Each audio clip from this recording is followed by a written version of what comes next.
नमस्कार, स्वागत है आपका। आप देख रहे हैं इंडिया डेली। मैं हूं आपके साथ शिवम दत्त मेहता और आज बात करेंगे पाकिस्तान की। मुहाजिरों की पुकार, पीएम मोदी से गुहार की। ऑपरेशन सिंदूर ने पाकिस्तान में ऐसी तबाही मचाई कि घबराए पाकिस्तान ने भारत से एक नहीं 2 बार रहम की गुहार लगाई है। अब पाकिस्तान के एक बड़े नेता ने प्रधानमंत्री मोदी से पाकिस्तान के मुहाजिरों को बचाने की अपील की है। पाकिस्तान के निर्वासित नेता और मुत्ताहिदा कौमी मूवमेंट के संस्थापक अल्ताफ हुसैन ने लंदन के एक प्रोग्राम में पीएम मोदी से मुहाजिरों की रक्षा करने की अपील की है। बचा लो हमें, आप बचा सकते हो। अब आपको आसान भाषा में मुहाजिर का अर्थ यानी मतलब समझाते हैं। मुहाजिर एक अरबी शब्द है जिसका अर्थ है प्रवासी या अप्रवासी। यह शब्द आमतौर पर उन लोगों के लिए इस्तेमाल किया जाता है जो अपना देश छोड़कर किसी दूसरे देश में बस जाते हैं। मुहाजिर उर्दू बोलने वाले वो मुसलमान जो भारत पाकिस्तान बंटवारे के बाद पाकिस्तान के कराची शहर में बस गए थे। इन मुहाजिरों का पाकिस्तान की सत्ता पर कभी मजबूत पकड़ हुआ करती थी, सोचिए, लेकिन अब इनकी हालत खराब है और उन्हें पाकिस्तान में भेदभाव और उत्पीड़न झेलना पड़ रहा है। मजबूरी है इनकी। मुत्ताहिदा कौमी मूवमेंट के संस्थापक ने पाकिस्तानी सेना पर बेहद गंभीर आरोप लगाए। अल्ताफ हुसैन ने कहा कि सैन्य कार्रवाई में अब तक 25,000 से ज्यादा मुहाजिरों की मौत हो गई है और हजारों गायब कर दिए गए हैं। उन्होंने पीएम मोदी से अपील की कि वो मुहाजिरों की आवाजों को अंतर्राष्ट्रीय मंच पर उठाएं। बता दें कि पीएम मोदी से मुहाजिरों की आवाज उठाने की अपील करने वाले अल्ताफ हुसैन ने कुछ साल पहले पीएम मोदी से भारत में शरण देने की मांग की थी और कहा था उन्हें भारत में शरण दी जाए ताकि वो भारत में दफनाए गए अपने पुरखों की कब्रों पर जा सकें। उस दौरान ब्रिटेन पुलिस ने उनके खिलाफ नफरत फैलाने और आतंकवाद को बढ़ावा देने के आरोप में मामला दर्ज किया था। पाकिस्तानी सरकार लगातार आरोप लगाती रही है कि हुसैन और उनकी पार्टी भारत की खुफिया एजेंसी यानी रॉ के एजेंट हैं, कुछ भी बताते हैं। साल 1992 में पाकिस्तान में हालात इस कदर बिगड़े कि अल्ताफ हुसैन को पाकिस्तान छोड़ना पड़ा और उन्होंने ब्रिटेन में जाकर शरण ली। इससे पहले उन पर कई जानलेवा हमले भी हुए, मारने का बहुत बार प्रयास किया गया है, जिनमें उन्होंने अपने भाई और भतीजे को खो भी दिया और खुद भी घायल हो गए थे। अब लंदन में रहते हुए भी अल्ताफ हुसैन का कराची में प्रभाव कभी कम नहीं हुआ। वो लंदन से विरोधियों को सीधी धमकी भी देते थे। साल 2015 में उन्होंने एक विवादित बयान दिया जिसमें उन्होंने कहा कि पाकिस्तान में मुहाजिरों की दुर्दशा पर भारत को शर्मिंदा होना चाहिए। इस बयान ने राजनीतिक हलचल मचा दी थी। पाकिस्तान की फौज ने 7 करोड़ मुहाजिरों के खिलाफ भी ऐलान जंग कर दिया है कि मुहाजिर हिंदुस्तान से आने वाले पाकिस्तान की फौज की नजर में इंडियन थे और इंडियन ही है। नरेंद्र मोदी साहब इंडिया के prime minister, I request you to take notice of this action of Pakistan government, Pakistani government, on behalf of Pakistan Armed Forces against Muhajirs who migrated to Pakistan after the partition of British India in 1947. तो आपने देखा जो गुहार उनकी तरफ से लगाई गई और वो साफ तौर पर कह रहे हैं कि जो मुसलमान भारत से पाकिस्तान गए और बंटवारे के दौरान गए, पाकिस्तान की सेना की उन पर ऐसी नजर ऐसी थी कि उनको ट्रैक किया जाना और उनको इंडियन ही मानना। अब पाकिस्तान में मुत्ताहिदा कौमी मूवमेंट MQM के नेता अल्ताफ हुसैन ने ये सारी बातें आपके सामने रखी और आपको ये समझ में आ गया होगा कि पाकिस्तान में कैसे पाकिस्तानी पंजाबी मुसलमानों के द्वारा सभी पर अत्याचार किया जा रहा है। अहमदियों को नहीं छोड़ रहे। अब ये नया शब्द जो आपने आज सीखा होगा, जो मुहाजिरों को, इनको नहीं बख्शा जा रहा है। अब ये इतने बड़ी संख्या में वहां पर हैं और फिर भी इनके साथ ये बदतमीजी वहां पर की जा रही है, भेदभाव किया जा रहा है और शायद बलोचों के साथ जैसे किया जाता होगा वैसे ही इनके साथ भी किया जा रहा है। चलिए, इसी पर जानकारी लेने के लिए और सभी की राय लेने के लिए मेरे साथ एक्सपर्ट्स का एक उम्दा पैनल, शानदार पैनल एक बार फिर से आपके टेलीविजन स्क्रीन पर आ चुका है। स्वागत करना चाहूंगा मेरे साथ इस वक्त मेजर जनरल अनुज माथुर साहब, retired defence expert. Jain sir, आपने अपना कीमती वक्त निकाला।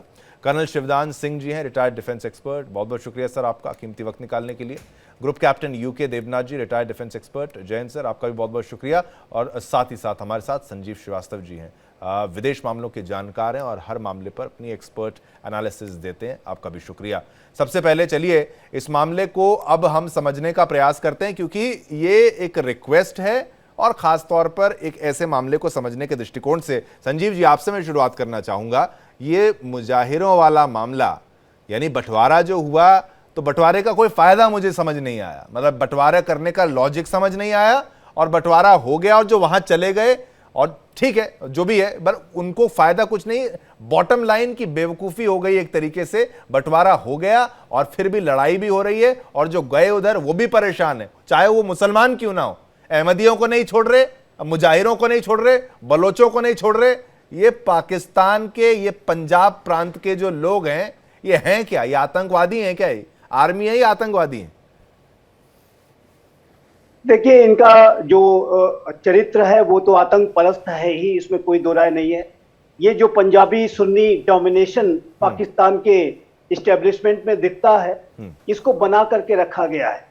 और इस पंजाबी सुन्नी डोमिनेशन को बना के रखने की प्रक्रिया में, चाहे वो बलूच हो, चाहे वो पश्तून हो, चाहे वो सिंधी हो, चाहे वो हमारे कश्मीरी हो, चाहे वो मुहाजिर हो, सभी के साथ सेकेंडरी ट्रीटमेंट वहां के पंजाबी सुन्नी डोमिनेशन वाले जो हुक्मरान है उन्होंने किया है। अहमदिया जो संप्रदाय है उसके साथ तो हर तरीके का भेदभाव होता है। और ये तो रही बात जो है सिर्फ इथनिक माइनॉरिटीज की, जो भारत से गए हुए जो मुसलमान थे उनकी, लेकिन जो वहां पर रिलीजियस माइनॉरिटीज की तो आप शिवम जी बात ही छोड़ दीजिए कि वहां पे हिंदुओं के साथ किस तरह का बर्ताव होता है, सिखों के साथ कैसा बर्ताव होता है, क्रिश्चियंस के साथ कैसा बर्ताव होता है। और जाहिर है कि अनेक ऐसे केसेस हैं, जगमीत कौर और का जो केस उठा के आप देख लें, या आसिफा बीबी का जो केस उठा के देख, क्रिश्चियन महिला थी और उनको फांसी के फंदे तक पहुंचा दिया गया था, लेकिन जब वेस्टर्न कंट्रीज का प्रेशर आया तो किस तरह से वो आजाद हुई। तो ये जो पाकिस्तान के जो पंजाबी सुन्नी डोमिनेशन वाले हुक्मरान हैं, वो जिस तरीके की मंशा रखते रहे हैं, मेरे असेसमेंट के मुताबिक उनके पास सिर्फ वही बचने वाला है, सिर्फ वही पंजाब ही बचेगा और पंजाब का वो जो सुन्नी डोमिनेशन है वही बचेगा, और शेष जो अन्य जो प्रांत हैं, जो अन्य भाग हैं, वो कई भागों में विभाजित होंगे और ये पाकिस्तान 5 भागों में कम से कम विभाजित होगा। और जो अपने भारत से गए हुए जो लोग हैं, वो जाहिर है कि हर तरीके की दोयम दर्जे का ट्रीटमेंट उनके साथ भी होता है।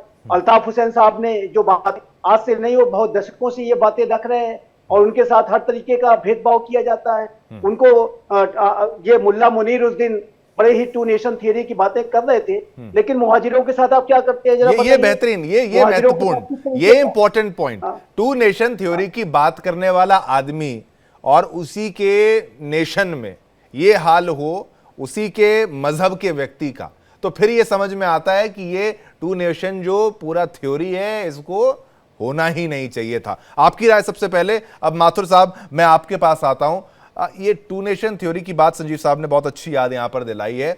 भाई, उसने बोला 2 नेशन थ्योरी। 2 नेशन थ्योरी का मतलब our forefathers were different from Hindu, Hindu से अलग थे, और थे क्या? मुसलमान थे। अब भाई साहब, ये भी तो मुसलमान थे जो वहां पर गए, लेकिन इनको मांगनी पड़ रही है नरेंद्र मोदी जी से मदद कि हमें बचा लो, हमें ये आप देखो ये क्या हो रहा है, जातियां हो रही हैं।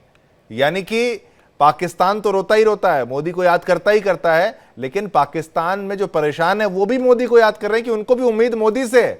मैं तभी तो कहता हूं ये बंटवारा किस बात का, हटा दें ये पूरा, सब कुछ हम ही मैनेज कर लेंगे, मोदी मैनेज कर लेंगे। शिवम, बिल्कुल बिल्कुल आप ठीक कह रहे हैं। देखिए, मैं आपको एक बात सावधान बिल्कुल क्लियर बता दूं, ये सिर्फ मुहाजिरों की बात नहीं है। आप जो परिस्थिति गिलगिट बाल्टिस्तान में लोग हैं उनकी देख लें, जो कश्मीर पाकिस्तान ऑक्युपाइड J&K में है उनकी देख लें, पख्तून्स की देख लें, बलोचिस्तान की देख लें, सारे मुसलमान हैं।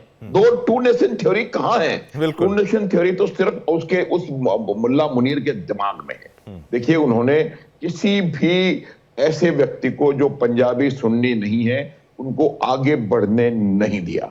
ये बिल्कुल सही बात है। मैं आपको बताता हूं, इनको मौलिक अधिकार क्या हुआ इनिशियली जब ये गए थे यहां से मुहाजिर, तो इनको ये काफी वेलकम इनका हुआ था। ऐसी बात नहीं है कि 45 से ही परेशानी है।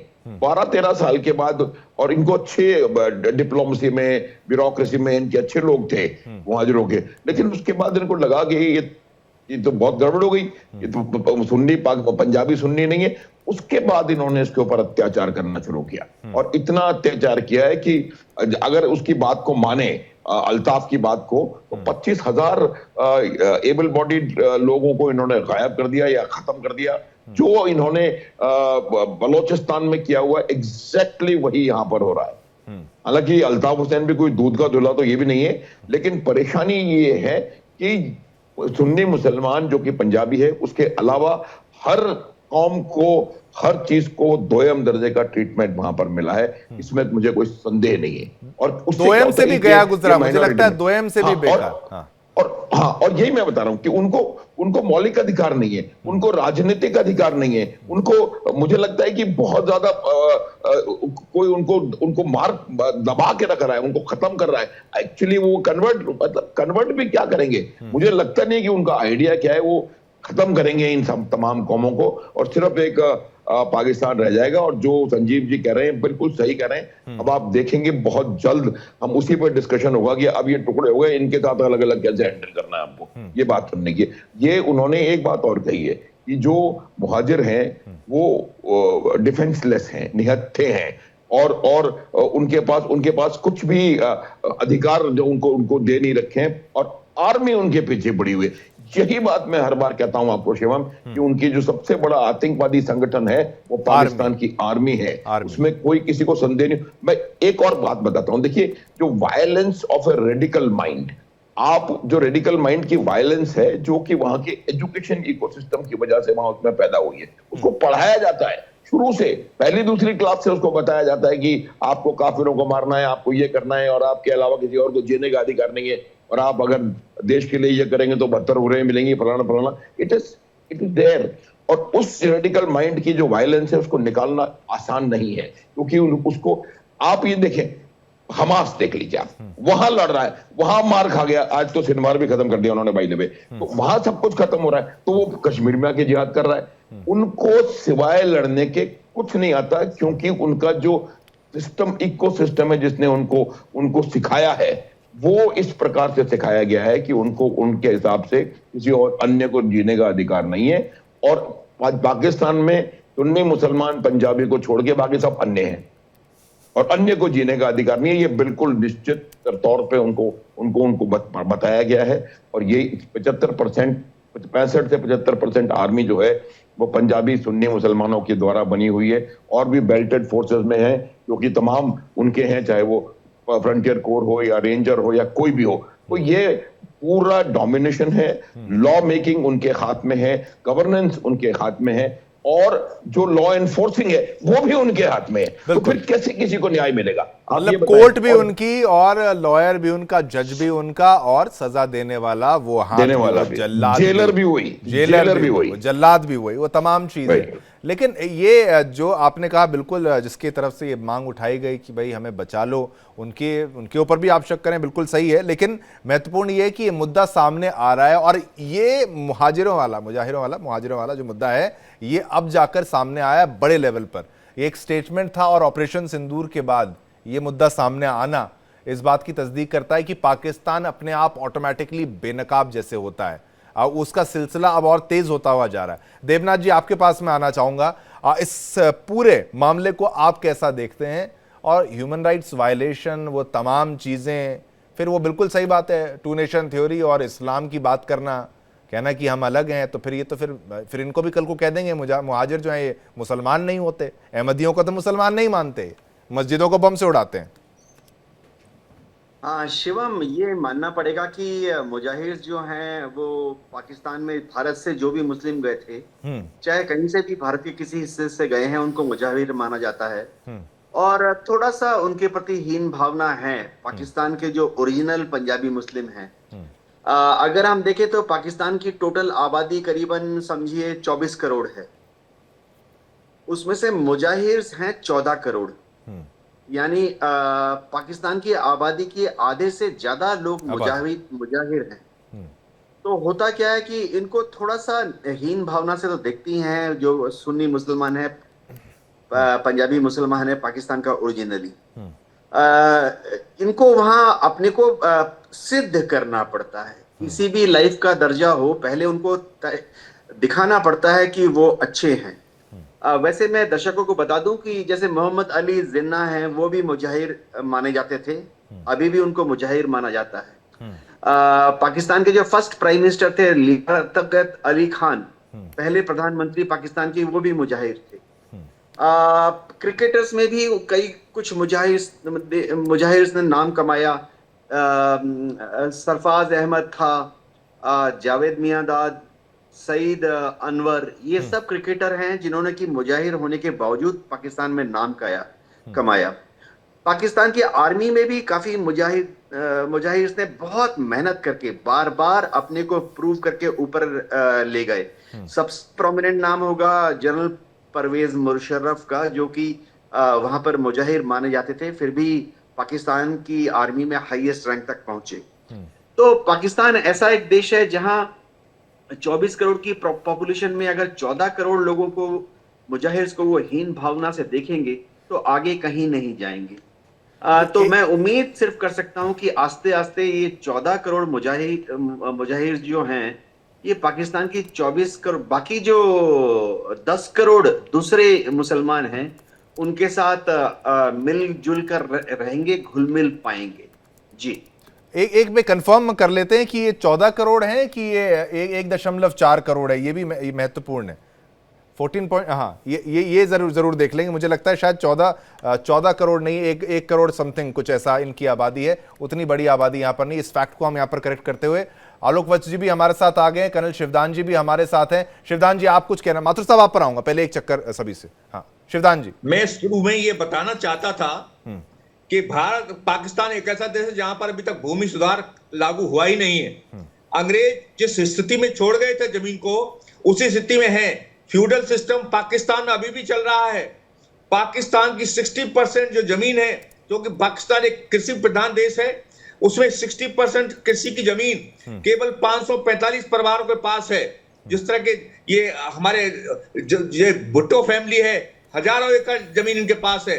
इससे पहले राष्ट्रपति हुए थे, उनके पास हजारों एकड़ जमीन है। हाँ। तो इस तरह से पाकिस्तान में केवल कुछ परिवारों के पास ही जमीन है जो अपने आप को अभी तक अपने को फ्यूडल लॉर्ड समझते हैं, और उन फ्यूडल लॉर्ड्स में से ही नेता बनते हैं, और सेनाओं में बड़े बड़े अधिकारी उन्हीं फ्यूडल लॉर्ड फैमिली से बनते हैं। तो पाकिस्तान में आजादी के बाद जैसे भारतवर्ष में सबसे पहले भूमि सुधार लागू हुआ था, जमींदारी प्रथा को खत्म किया गया था, सबको बराबर से अधिकार दिया गया था। इस तरह से जब पाकिस्तान और भारत का बंटवारा हो रहा था, तो आबादी के हिसाब से जमीन को बांटा गया था, और उस हिसाब से पाकिस्तान में जो जमीन उसके हिस्से में आई, तो उन्होंने उस जमीन को, जो यहां से गए थे पाकिस्तान में मुस्लिम भाई हमारे, उनको कुछ नहीं दिया।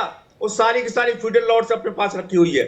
इसलिए पाकिस्तान में अभी भी जो पुरानी जो सिस्टम है, जो फ्यूडल सिस्टम है, वो अभी तक चल रहा है। इसकी वजह से सारे मतलब शिवदान जी, आपकी बात में ऐड ऑन करूं कि भाई जो जमीनें उनको मिलनी थी, जो यहां से मुजाहिर जो गए थे, उनको वो जमीनें नहीं मिली हैं, और ये उन्हीं जिन्होंने कब्जा कर रखा था मुहाजिरों की जमीन पर, उन्होंने वो कब्जा बना कर रखा, आप ये कह रहे हैं? बिल्कुल। इसके अलावा जो बड़े बड़े जमींदार हैं, अपनी जमीनों पर काम करने वालों को इन्होंने प्राइवेट जेल तक बना रखी है, जो लेबर में ला करके उनसे काम करवाते हैं और उन्हें रात को उनमें बंद कर देते हैं। एक प्रकार से पूरा का पूरा सिस्टम वही चल रहा है। इसी वजह से पाकिस्तान में इतना असंतोष है, इसलिए पाकिस्तान में अनइक्वलिटी है, और किस लोगों को बराबर का अधिकार नहीं दिए गए। जितना भी प्रॉब्लम पाकिस्तान में हुई है, चाहे बांग्लादेश बनने का हो, चाहे भी बलूचिस्तान बनने का हो, इसमें सबके सब में ये फ्यूडल सिस्टम की सबसे बड़ा रोल रहा है। और इसका मतलब कि इसका मतलब वो ये सोचते हैं कि वही सबसे बड़े, सबसे सर्वोपरि वो हैं, बाकियों को कोई अधिकार नहीं है ना जीने का, केवल बातें बड़ी बड़ी कर ले। और वो कई डिबेट्स में यहां पर भी बैठते हैं तो उनकी तरफ से बड़ा साफ तौर पर ये कह दिया जाता है कि भाई अहमदियों की बात जब हमने की तो वो मुसलमान नहीं, वो खुद को नहीं मानते, वो तमाम चीजें, बम ब्लास्ट करना, बलोचों की बात में भी इस एटीट्यूड के साथ वो बात करते हैं, इतने घमंड के साथ बात करते हैं जो बिल्कुल नाकाबिले बर्दाश्त है। आलोक वत्स जी भी मेरे साथ हैं। ये डिमांड की गई है एक, अब देखिए, मुहाजिर नेता के द्वारा, उनके लीडर के द्वारा कि भाई हमें एक तो पहले बचा लो मोदी जी, हमें आपका साथ चाहिए, और कि भाई इनको इंडियन माना जाता है। मैं आलोक वत्स जी इसी बात को बार बार कह रहा हूं कि फिर ये बंटवारा तो किस बात का बंटवारा हुआ? ये बंटवारा तो एक धोखा यहां पर हुआ है, और उसी के साथ साथ जो यहां से गए उनको वहां पर दोयम दर्जे का, मैं थर्ड क्लास सिटीजन मैं कहूंगा, दोयम भी क्या, इस तरीके की ट्रीटमेंट वहां पर की जा रही है। और फिर पाकिस्तान हमें लेक्चर देता है कि भाई आपके मुल्क में क्या हो रहा है, आपके देश में क्या हो रहा है, वो तमाम झूठा प्रोपेगेंडा। लेकिन असलियत बार बार जो है, असलियत बाहर आ जाती है पाकिस्तान से। आलोक जी, देखिए शिव जी, पाकिस्तान को कोई हक नहीं है कि वो ऐसी बातें बोल सके हिंदुस्तान के बारे में। जब हिंदुस्तान और पाकिस्तान बना था तो हिंदुस्तान में 14 करोड़ आबादी थी, अल्पसंख्यकों की, मुस्लिमों की। आज की डेट में वो 30 करोड़ से ऊपर है। अगर उनको माकूल माहौल नहीं मिलता जिंदगी जीने का, तो वो कैसे अपनी उत्पत्ति को इतना बढ़ा सकते थे? और इस समय पाकिस्तान आजाद हुआ था, मतलब पाकिस्तान का फॉर्मेशन हुआ था, हम हुआ 23%, हम का मतलब हिंदू 23%, जो स्वेच्छा से वहीं रह गए। बिल्कुल। आज वो 2% पे आ गए। कहाँ गए वो लोग? कौन सी धरती ने छाती चीर कर उनको अपने अंदर ले लिया? क्या हुआ उनके साथ? ये बड़ा महत्वपूर्ण प्रश्न है। बिल्कुल प्रश्न है और महत्वपूर्ण प्रश्न है। उनको जबरन धर्म परिवर्तन कराया गया। बिल्कुल वत्स जी, या उनको मार दिया गया। हाँ वत्स साहब, लेकिन इसको डिनाई इसको करते हैं। और मैं कह रहा हूं दूसरे धर्म के, अपने धर्म के बाहर के लोगों को, भाई कि जो इंडिया से आए हैं, वो कह रहा है कि हमें इंडियन माना जाता है। मैं कह रहा हूं जब इंडियन माना जाता है तो किस बात का बंटवारा हुआ? वो लोगों को परेशान ही कर रहे हैं। तो अगर ऐसी दूर से परेशान करेंगे, दूर से आतंकवाद भी कर रहे थे और दूर से और अपने यहां से जाने वालों को परेशान कर रहे थे आलोक जी, फिर तो बंटवारा ये किस बात का बंटवारा? शिवम जी, ये लोग, ठीक है, आपका थोड़ा सा ऑडियो हल्का सा, मुझे यहां पर इंटरप्ट कर रहा हूं, थोड़ा सा ऑडियो हम ठीक करते हैं। अब माथुर साहब पर मैं आता हूं, एक बार माथुर साहब पर आता हूं। माथुर साहब, इसको कैसे ठीक किया जाए कि भाई ये मुद्दा जो है ये बहुत बड़ा है, इसको अखंड भारत की श्रेणी में अगर रखा जाए तो बुरा नहीं होगा, क्योंकि सोच वहीं तक जानी चाहिए जहां पर इसका उपाय क्या है ये समझना चाहिए। ये मुसलमानों के लिए भी हित में रहेगा। मैं मानता हूं कि भाई जिस तरीके से धोखेबाज ये पाकिस्तानी, वहां के जनरल कर्नल, ये सब जो लोग हैं, भाई उनसे बचाने का कोई तरीका तो फिर अंततः भारत पर ही आती है जिम्मेदारी। हमारे जैसे लोग रहते हैं हर तरफ। बिल्कुल हमारे जैसे नहीं, हम ही लोगों में से एक हैं। परवेज मुशर्रफ जो थे, उनकी हवेली आज भी दिल्ली में है। तो ये कोई इसमें कोई गुंजाइश ही नहीं है। देखिए वहां पर ये जो टू नेशन थ्योरी का जितना जबरदस्त उसको अब खिड़की से बाहर अगर कहीं फेंका गया है तो वो पाकिस्तान है। पहले तो उन्होंने बंगालियों को, बंगाली भी तो मुसलमान थे। बिल्कुल बिल्कुल, उनके साथ तो बंगाली कोई हिंदू तो नहीं था। हाँ। हिंदू कुछ परसेंटेज वहां पर थी, बंगाली मुसलमान था। उनको उन्होंने खत्म करने की कोशिश की। किस प्रकार से वहां पर उनके ऊपर अत्याचार किए गए, ये कोई बात समझने की है ही नहीं। और ये तो शिवम हम लोगों ने देखा है, इसमें कोई इसमें संशय की गुंजाइश नहीं है कि उन्होंने क्या किया है बंगालियों के साथ। बिल्कुल बिल्कुल, वो क्या उनको हिंदू लाइक कहते थे, लाइक हिंदू, साड़ियां पहनती हैं, हिंदुओं जैसे चलती हैं, रहती हैं। इनको भी, एमक्यूएम को भी और मुहाजिरों को भी, मुहाजिर शब्द जो है ना कि बड़ी इंटरेस्टिंग उत्पत्ति है। मुहाजिर का मतलब होता है किसी जो कि एक जगह छोड़ के दूसरी जगह जाकर के रह जाता है, पॉलिटिकल। ये कहां से निकला? मोहम्मद साहब ने जब मक्का को छोड़ के हिजरत करी, इसको कहते हैं हिजरत कहते हैं, हिजरत करी मदीना के लिए, तो उनको उसमें उसका निकला और मुहाजिरून करके इसका वो एक शब्द बना और वहां से ये शब्द मुहाजिर आया है। तो सबसे बड़े मुहाजिर तो मोहम्मद साहब स्वयं है और वो इस बात का तो शब्द ही वहां से आया है। पाकिस्तान को इतनी अकल होती तो मतलब वही बात है ना माथुर साहब, मजहब से कोई लेना देना होता तो क्या बात। उनका जो हिजरी है, हिजरी शब्द भी इसी मुहाजिर से निकला है और वो हिजरी वहीं से शुरू हुआ है जब मोहम्मद साहब ने मक्का से मदीना की यात्रा करी थी।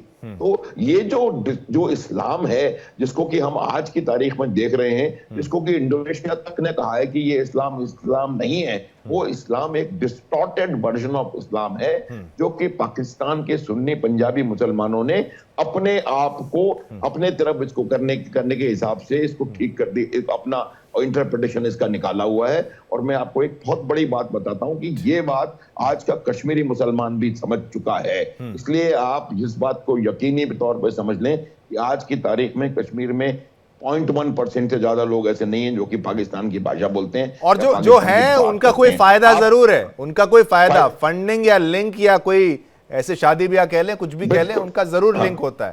और वो फिर वही आते हैं मीडिया में आगे, वही यूट्यूब पे आगे वीडियो बनाते हैं और दुनिया कहती है लो जी ये हो रहा है। बिल्कुल परफेक्ट। इसीलिए मैं कह रहा हूं तो वहां पर जब तक वहां उनका, आप मुहाजिरों को छोड़ें, बलोच तो मुसलमान है, खैबर पख्तूनख्वा वो तो मुसलमान है, पीओजेके में जो है वो तो एक्चुअल मुसलमान है जिसके लिए आप लड़ रहे हैं, उनके ऊपर अत्याचार का, तो ये तो उनकी कैरेक्टर में शामिल है। देखिए ये जो कैरेक्टर है पंजाबी सुन्नी मुसलमान का, वो कैरेक्टर किसी को समझ में नहीं आ सकता और वही चीज जो है वहां की आर्मी को डोमिनेट कर रही है। और मुनीर साहब वैसे तो 2 नेशन थ्योरी की बात कर रहे हैं और अपने नेशन में 5 नेशन बनाने के लिए तैयार खड़े हैं और वो उन्हीं की वजह से बनेगी। तो मेरा यह मानना है कि इनको अभी देखिए वहां के उनके एक पाकिस्तान का यूएस में काउंसलर है, उसका नाम है आफ्ताब चौधरी। आफ्ताब चौधरी साहब वहां पर वीडियोस दिखा रहे हैं और उन वीडियोस में ये अप्रूव करने की कोशिश कर रहे हैं कि जो MQM है और ये अल्ताफ जी हैं, ये सब रॉ के एजेंट्स हैं और रॉ इनको चला रहा है और ये भारत के एजेंट्स हैं। तो फिर किस बात की 2 नेशन थ्योरी है अगर ये भारत के एजेंट्स हैं? तो मेरे को बताएं आप। तो ये मेरे को लगता है कि ये खुद एक्चुअली कंफ्यूज्ड हैं और इनको कुछ पता नहीं पड़ता है और इनको चौतरफा मार लग रही है। और मैं बता रहा हूं आप तभी इनकी किस्मत भी बहुत अच्छी है, अच्छी इस लिहाज से कि आगे नहीं बढ़ पा रहे हैं। आगे ये बढ़ेंगे तो एक कर्मा बड़ा तगड़ा है यहाँ पर। जी सर। हाँ, एक बात मैं कहा करता हूं कि जो जन्मता है उसकी मृत्यु निश्चित है। पाकिस्तान सन 47 में जन्मा था, उसके बाद जितनी चाबी राम ने भरी है उतने दिनों के बाद इसकी मृत्यु हो जाएगी। एक हाथ कट चुका है, 3 हाथ कटने को तैयार है। ये होना भी चाहिए। और मैं जिस तरीके से कहता हूं कि पाकिस्तान भी अपने रूट्स को अगर पहचाने तो लाहौर जो है लव और कुश में प्रभु श्री राम के बेटों के नाम पर, लव के नाम पर लाहौर रखा हुआ है। कांधार, ये गांधारी तक हमारा। बिल्कुल। मैं तभी अखंड भारत की मैंने बात यहां पर इसलिए शुरुआत में रख दी ताकि लोगों को कंफ्यूजन ना हो, सौहार्द के लिए। और भारत एक सभी का सर्वत्र भला, जो सभी का भला जो है उसकी भावना से आगे बढ़ते हैं। अब देवनाथ जी आपके पास मैं आना चाहूंगा, ऐसे केसेस में ऐसे अनस्टेबल नेबर का होना और वहां पर ह्यूमन राइट्स वायलेशन करना और उनके नेता तमाम बाहर ही जाकर बैठे रहते हैं। आपने कभी हमारा भारत का कोई एग्जाम्पल कम ही देखा होगा कि कोई नेता हमारे बाहर जाके बैठे हुए हैं और वहां से लड़ रहे हैं कि देश के खिलाफ कि भाई ये हालत है। शिवम जी आपने सही कहा। 14.7 मिलियन मुजाहिर है वहां पर, तो करीबन 1.5 करोड़। देखिए वहां पर कम नहीं है, बहुत होता है साहब। ये वही मैं कहूं कि 1.5 करोड़ भी बहुत है। तो जैसे भारत में आजादी के बाद हमारी जो डेमोक्रेसी है वो मैच्योर हुई, परिपक्व हुई, और किसी भी अच्छी डेमोक्रेसी की तरह से हमने हमेशा सभी तरह के अलग अलग कौम, अलग अलग भाषा, अलग अलग कल्चरल बैकग्राउंड, अलग अलग जाति धर्म के लोगों को एक साथ रखा। हमारे यहाँ पर जो पॉलिटिकल पार्टीज थी उन्होंने भी एक बार पक्ष आता है पावर में, एक बार विपक्ष पावर में आता है, और कभी भी ऐसा हमने नहीं किया कि पक्ष आया पावर में तो उसने विपक्ष के नेता को भगा दिया या जेल में डाल दिया या उल्टा भी। पाकिस्तान में ऐसा हुआ नहीं है। शुरुआती दिनों से ही ऐसा हुआ कि एक बार जब एक नया नेता आता था तो वो पुराना प्रेसिडेंट, पुराना प्राइम मिनिस्टर, पुराना चीफ ऑफ आर्मी स्टाफ सबको दौड़ा देता था। ये ट्रेडिशन अभी भी हम देख सकते हैं। Imran Khan prime minister jail में, ऐसे हजारों वहां पे एग्जाम्पल है। उनके जितने सीनियर, जनरल मुशर्रफ उनको प्रताड़ित करके बाहर भेज दिया, वो लंदन में रहे, फाइनली उनकी मृत्यु हुई शायद कतार में। तो पाकिस्तान में जो कल्चर है वो ऑल एब्जॉर्बिंग नहीं है, यानी सबको, जैसे भारत में मोदी जी कहते हैं सबका साथ एक साथ, सबका विकास एक साथ। पाकिस्तान में ऐसा है नहीं। जो भी पार्टी पावर में आती है अपने विरोधियों वहां है कि मेरा साथ मेरा विकास, बस, है ना। हाँ। मेरा व्यक्ति मेरे साथ और मेरा विकास होना चाहिए, बस इतना क्लैरिटी वहां पर है। जी बोलिए प्लीज। तो पाकिस्तान की जो राजनीति है या डेमोक्रेसी है वो शैम डेमोक्रेसी है। सतही तौर पर लगता है कि वहां पर जनतंत्र या लोकतंत्र है, अंदर से वो अभी भी दकियानुसी परंपरा में फंसे हुए हैं। जी बिल्कुल। और ये तो बिल्कुल क्लियर हो गया। अब आसिम मुनीर का तो नाम वहाँ मेजर आदिल, जिस तरीके से वहाँ के मेजर की तरफ से, एक्स मेजर की तरफ से कहा जा रहा है कि पहलगाम में इन्वॉल्व वो था। संजीव जी, अब आप मुझे बताइए कि ऐसे मामलों में उपाय क्या है, ऐसे मामलों में किया क्या जाना चाहिए। और पाकिस्तान का एक व्यक्ति वो कह रहा है कि नहीं, हमें इंडियन माना जाता है, विदेश में भारत से मदद मांग रहा है, मोदी जी से मदद मांग रहा है, तो उसकी मदद क्या हम कर सकते हैं? क्या मदद करने का कोई तरीका है, या फिर ये लंबी लड़ाई है जो 100-200 साल और चलने वाली है? देखिए शिवम जी, अभी माथुर साहब ने बहुत अच्छी बात कही है। बांग्लादेश का उन्होंने जिक्र किया, बहुत इंसाइटफुली बताया कि किस तरीके से बांग्लादेश के जो मुस्लिम थे उनके ऊपर वहां की सेना ने जो दमन किए, हर तरीके के बर्बरता अत्याचार किया और उसके खड़े हो गए। और ये जो मुल्ला मुनीर जब बातें करते हैं टू नेशन की, तो उनका नेशन है कहाँ? पहले तो उनको ये भी सोचना चाहिए। ये तो एक हो गया, भारत एक नेशन हो गया, और अगला जो साइड है उसमें 6 नेशंस दिखाई दे रहे हैं। बांग्लादेश पहले ही से एक नेशन बन चुका है और उसके बाद 5 नेशंस और बनेंगे। तो ये जो टू नेशन की थ्योरी तो पूरी तरह से यहाँ पे अपने आप में ही निरस्त हो जाती है। और जाहिर है कि जो पाकिस्तान अपने नेशन को एक रख के नहीं चल सकता, वो टू नेशन थ्योरी की बात किस आधार पे कर सकता है? ये मुल्ला मुनीर को सोचने की आवश्यकता है। ये फील्ड मार्शल ही है, ये फील्ड मार्शल की उपाधि उनको शोभा नहीं देती। जिस तरीके के वो रवैये को अख्तियार करते हैं वहां के सेना के जनरल, और अब फील्ड मार्शल बन गए हैं, तो उस तरह और जो नीतियां अख्तियार करते हैं वो कहीं से भी वो नेशन को बिल्ड करने वाली सोच नहीं है, वो नेशन को तोड़ने वाली सारी सोच है। और उसमें चाहे जैसे कि हम डिस्कस कर रहे हैं कि चाहे वो इथनिक माइनॉरिटीज हो, चाहे वो रिलीजियस माइनॉरिटीज हो, चाहे वो भारत से गए हुए मुस्लिम्स हो, यहाँ तक कि शिया जो कम्युनिटी है उनके साथ भी भेदभाव पूर्ण व्यवहार करने की कोशिशें की जाती है, साजिशें रची जाती हैं। हमारा जो पाकिस्तान ऑक्युपाइड कश्मीर और गिलगित बल्तिस्तान है वो शिया डोमिनेटेड है, और वहां पर ये सुन्नी आबादी को बसा रहे हैं। वहां पंजाब से और अन्य जगहों से ले आकर के कहा जा रहा है कि वो जो कब्जे वाला इलाका है वहां से पूरी पॉपुलेशन को धीरे धीरे साफ करने का प्रयास कर रहे हैं, ताकि कल को कोई ये ना कहे कि भाई वहां पर कश्मीरी रहते हैं, वहां पर सुन्नी डोमिनेशन हो जाए, वहां पर भी पंजाबी सुन्नी पहुंच जाए और डोमिनेट करने लगे। तो ये जो उनकी जो सोच है ना पाकिस्तानियों की, ये पाकिस्तान को कहीं का नहीं छोड़ने वाली, ये बात बहुत स्पष्ट है। और जहाँ जो आपने प्रश्न पूछा है, देखिए अगर आप इतिहास में शिवम जी जाएं, जैसा कि हम आपके सोच में हम पहले भी डिस्कस करते रहे हैं कि जो भारत की जो पूरी आइडिया ऑफ इंडिया है वो बहुत बड़ा है, बहुत ही विशाल है। और इस आइडिया ऑफ इंडिया का जो जेनेसिस है, जो एसेंस है, वो बदस्तूर बना हुआ है।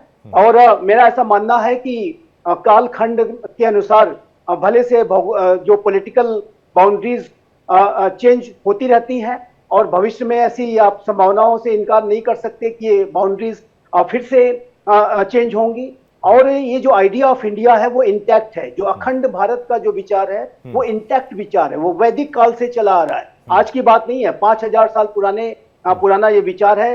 अगर आप हमारे ऋग वेदों को उठा लें, उपनिषद उठा लें, पुराण उठा लें, बुद्ध साहित्य पूरा उठा लें, पूरा जो भारत का एक लंबा इतिहास रहा है, एक सिविलाइजेशनल जो हिस्ट्री रही है, उसको आप उठाएं तो आइडिया ऑफ इंडिया इंटैक्ट है। आइडिया ऑफ इंडिया पूरी तरीके से अभी भी कायम है और इसको बदला नहीं जा सकता। और पॉलिटिकल बाउंड्रीज में परिवर्तन आते हैं समय के साथ साथ। यदि इस तरीके के जो पाकिस्तान के हुक्मरानों का ऐसा ही बर्ताव रहा तो उनके जाहिर है कि कई टुकड़े हो सकते हैं। और मैं एक बात और भी कहना चाहता हूं कि यदि पाकिस्तान का आने वाले समय में डिसइंटीग्रेशन होता है और वहां पर हालात और खराब होते हैं, वहां पर रिफ्यूजी इन्फ्लक्स की सिचुएशन बनती है, वहां पर जाहिर है कि अंतर्राष्ट्रीय समुदाय उस समय तो यही भारत से कहेगा कि आप अपने ये जो आपका भाई है छोटा उसको आप बचा लीजिए, वो कोलैप्स होने जा रहा दरवाजा है, खोल और दीजिए। अनेक तरीके हाँ। और भी बातें कही जाएंगी और अनेक तरीके के प्रेशर्स आएंगे, हम सब जानते हैं इस बात को। हाँ। और ऐसी सिचुएशन में कौन किसके साथ जाएगा, क्या परिवर्तन होंगे, ऐसी किसी संभावनाओं से रूल आउट नहीं कर सकते। लेकिन जो मैंने फिर से कहा और जैसा कि मैं पहले भी कहता रहा हूं कि आइडिया ऑफ इंडिया, जो अखंड भारत का जो विचार है, वो एक लगातार निरंतर चलने वाला एक विचार है, शाश्वत विचार है।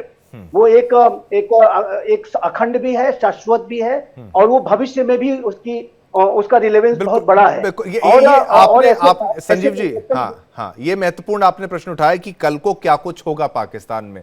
और अब हम उम्मीद कर रहे हैं कि पहले ठीक है, सोच नहीं सकते थे, पाकिस्तान वहां से गोले दागता था तो थोड़ा सोचते थे, फौजी भी कहते थे कि भाई पहले सोच के गोली चलानी पड़ती थी। अब वो जमाना जो है वो लद गए हैं वो सारे, अब अंदर घुस घुस के मारा जाता है। तो धीरे धीरे भारत तो आगे बढ़ रहा है, अब 4th पे आ गए, धीरे धीरे नंबर 1 पर भी हम जल्द आएंगे। माथुर साहब, अगर कल को पाकिस्तान में ऐसी कोई सिचुएशन होती है और जो एक माइग्रेशन, इलीगल इमिग्रेशन वाला जो इशू है, माइग्रेशन वाला इशू है, उससे भारत को निपटना पड़े, उससे ज़्यादा तो हमें इसको लीगली इंटरनेशनल फोरम पे रखना चाहिए कि हमें अपना पैटर्न बदल के ये बोलना चाहिए कि भाई पाकिस्तान तो हमारा हिस्सा है, ये तो अंग्रेज़ों ने आके हमसे बदतमीजी की, ज्यादती की और इसको बांट दिया। मजहब की अगर बात पर बंटवारा हुआ है, ये तो गलत है। भारत तो इस बात को नहीं मानता, हम तो डेमोक्रेसी हैं, तो फिर हमको इसको आगे उठाना चाहिए। बिल्कुल आगे नहीं। देखिए शिवम, मैं आपको एक बहुत इंटरेस्टिंग बात बताता हूँ। हम लोग एक फोरम के सदस्य हैं और वो फोरम हमने उसको बनाया है, उसका नाम है हिमालय हिंद महासागर राष्ट्र समूह। अच्छा। और हिमालय हिंद महासागर राष्ट्र समूह जो है वो है असल में जो भारत एक्चुअल था। आप जो पुराने वैदिक जो स्क्रिप्चर्स हैं उसमें आप बता सकते हैं कि वो देश जो कि हिमालय की से घिरा हुआ है और नीचे से हिंद महासागर के साथ जुड़ा हुआ है, वो लैंड मास जो है दैट इज भारत। और वो भारत जो है आज 54 देशों में बटा हुआ है। हम ये प्रयास कर रहे हैं कि इस आइडिया ऑफ भारत तो इसको कहीं ना कहीं इसको आगे बढ़ाया जा सके। तो मेरा ये मानना है कि इवेंचुअली ये पूरी तरह से संभव है। ये सिर्फ वो लोग हैं जिन्होंने कुरान को मिस इंटरप्रेट करके उसको एक गलत तरीके से पेश करके और उन्होंने लोगों के दिमागों को खराब किया है, इंडोक्ट्रिनेट किया है लोगों को। और उन्होंने ये कहीं भी नहीं, कोई भी धर्म ये नहीं सिखाता कि आप दूसरों को मारें। ये कोई, और ये सब हमारे लोग कह रहे हैं, इंडोनेशिया, पूरी दुनिया के इस्लामिस्ट कह रहे हैं इस बात को। तो ये जो वर्जन ऑफ इस्लाम इन्होंने बनाया है और जो टू नेशन थ्योरी, वो सिर्फ अपने इंडिविजुअल सर्वाइवल के लिए मुल्ला मुनीर कर रहे हैं। शिवम, ये बात हमें समझने की आवश्यकता है। उनको लगता है कि अगर वो इस प्रकार की बात नहीं करेंगे तो वो निकल जाएगा उनके हाथ से सत्ता और पाकिस्तान दोनों। और ये बता रहा हूं कि बहुत जल्द वहां के लोग समझेंगे। आप यूं कह रहे हैं कि वहां के हर एक भारत की तरफ देख रहा है, पाकिस्तान का पंजाबी भी भारत की तरफ देखना शुरू कर चुका है।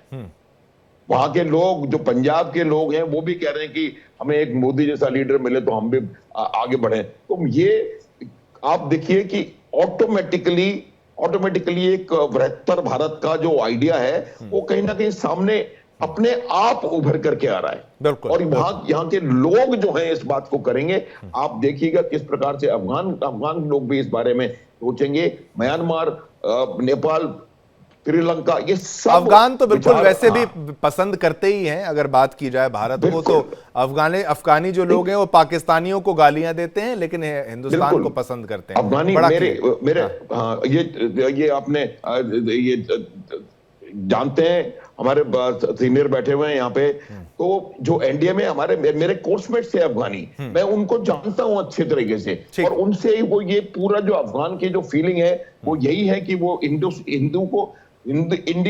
को पसंद करते हैं वहां के लोग। सबसे बड़ी ताकत ये, आप वहां की सरकार क्या है उससे नहीं देखिए, ये बहुत जरूरी है, ये बहुत जरूरी समझना। आखिरी थोड़ा समय रह गया है। अब देवनाथ जी आपके पास मैं आना चाहूंगा। पीएम मोदी से गुहार लगाना और पाकिस्तानी सेना के अत्याचार के बारे में बोलना, ये इसको इंटरनेशनल फोरम में किस नजरिए से देखा जाना चाहिए और देखा जाएगा, मतलब दोनों ऑप्शंस में आप समझा के कि भाई पाकिस्तान के खिलाफ और तो थोड़ा सा कुछ तो और बल मिले कि भाई एक्शन हो, कल को पता लगे कि भाई देर आर टेररिस्ट आर्मी, ये टेररिस्ट फौज है वहां की, बता सकें हम।